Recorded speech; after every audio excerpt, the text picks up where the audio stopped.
شروع اللہ کا نام لے کر جو بڑا مہربان نہایت رحم والا ہے۔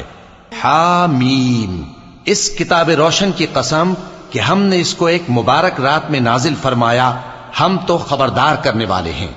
اسی رات میں تمام حکمت کے کام فیصل کیے جاتے ہیں، یعنی ہمارے ہاں سے حکم ہو کر بے شک ہم ہی فرشتوں کو بھیجتے ہیں۔ یہ تمہارے پروردگار کی رحمت ہے، وہی تو سننے والا ہے، جاننے والا ہے۔ آسمانوں اور زمین اور جو کچھ ان دونوں میں ہے سب کا مالک، بشرطے کہ تم لوگ یقین کرنے والے ہو۔ اس کے سوا کوئی معبود نہیں، وہی زندگی دیتا ہے اور وہی موت دیتا ہے، وہی تمہارا اور تمہارے پہلے باپ دادوں کا پروردگار ہے۔ لیکن یہ لوگ شک میں پڑے کھیل رہے ہیں۔ تو اس دن کا انتظار کرو کہ آسمان سے صاف دھواں نکلے گا جو لوگوں پر چھا جائے گا، یہ درد دینے والا عذاب ہے۔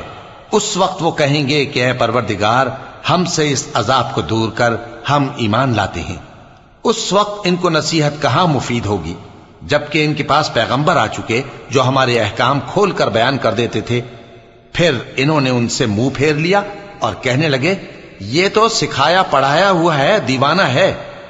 ہم تو تھوڑے دنوں عذاب ٹال دیتے ہیں مگر تم پھر کفر کرنے لگتے ہو۔ جس دن ہم بڑی سخت گرفت کریں گے تو بے شک انتقام لے کر چھوڑیں گے۔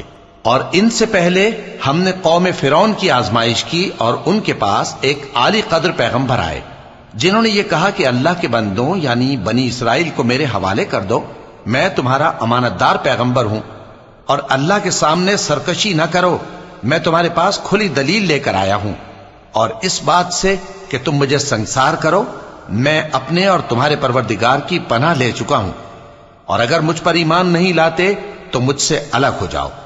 تب موسیٰ نے اپنے پروردگار سے دعا کی کہ یہ نافرمان لوگ ہیں۔ اللہ نے فرمایا کہ اچھا، میرے بندوں کو راتوں رات لے کر چلے جاؤ، اور فرعونی ضرور تمہارا تعاقب کریں گے، اور سمندر سے کہ ٹھہرا ہوا ہوگا پار ہو جانا، تمہارے بعد وہ پورا لشکر ڈبو دیا جائے گا۔ وہ لوگ بہت سے باغ اور چشمے چھوڑ گئے اور کھیتیاں اور نفیس مکان اور آرام کی چیزیں جن میں وہ عیش کیا کرتے تھے۔ اسی طرح ہوا، اور ہم نے دوسرے لوگوں کو ان چیزوں کا مالک بنا دیا۔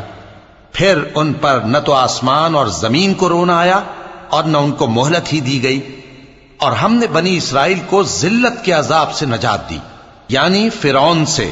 بے شک وہ سرکش اور حد سے نکلا ہوا تھا، اور ہم نے بنی اسرائیل کو اہل عالم میں سے علم کی بنیاد پر چنا تھا، اور ان کو ایسی نشانیاں دی تھیں جن میں کھلی آزمائش تھی۔ یہ لوگ یہ کہتے ہیں کہ ہمیں صرف پہلی دفعہ یعنی ایک بار مرنا ہے اور پھر اٹھنا نہیں، پس اگر تم سچے ہو تو ہمارے باپ دادا کو زندہ کر لاؤ۔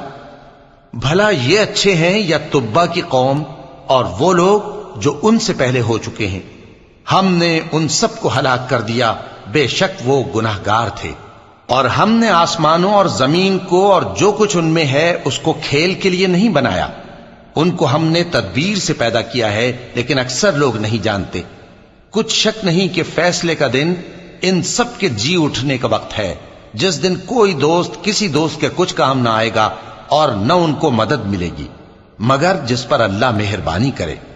بے شک وہی غالب ہے، بڑا مہربان ہے۔ بلا شبہ تھوہر کا درخت گناہگاروں کا کھانا ہوگا، جیسے پگھلا ہوا تانبا۔ وہ تھوہر پیٹوں میں اس طرح کھولے گا جس طرح گرم پانی کھولتا ہے۔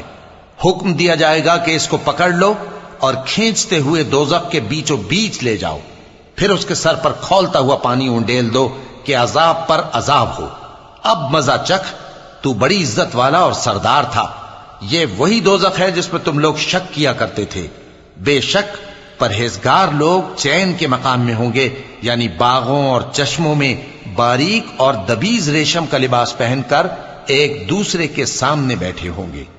وہاں اس طرح کا حال ہوگا، اور ہم بڑی بڑی آنکھوں والی حوروں کو ان کی بیویاں بنا دیں گے۔